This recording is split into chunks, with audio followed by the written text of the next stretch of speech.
ఈరోజు నీవు కూడా నీ జీవితంలో దేవుని చిత్తానికి చోటిస్తున్నావా? నీ ఇష్టానికి చోటిస్తున్నావా?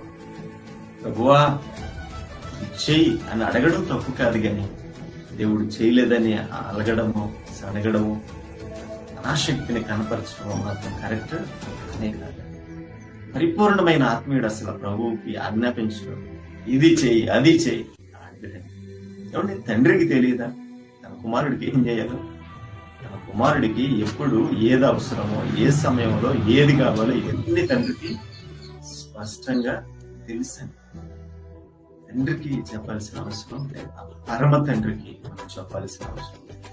ఆయన ఏది చేస్తే దానికి లోబడమే నీవు నేను చేయలేదు. ఇక్కడ దావీదు అదే చేస్తున్నాడు. దేవుని జవాబు వచ్చింది. ఇక నేనెందుకు బాధపడను, నేనెందుకు ఉపవాసం ఉండాలి, నేనెందుకు చింతించాలి? దేవుని జవాబుకు నేను శిరస వహిస్తాను, దేవుని చిత్తానికి నేను లోబడతాను. మాదిరిని దావీదు కనపరుస్తున్నాడు. నీవును అతి మాదిరిని కనపరిచే స్థిరమైన ఆత్మీయునిగా అన్ని పరిస్థితుల్లో, ఎన్ని సమయాలు దేవుని వాక్కుకు లోబడే వ్యక్తిగా, దేవుని చిత్తానికి తలొగ్గి దేవుని స్తుతించే వ్యక్తిగా నీవు ఉంటున్నావా? ఒకసారి ఆలోచించు.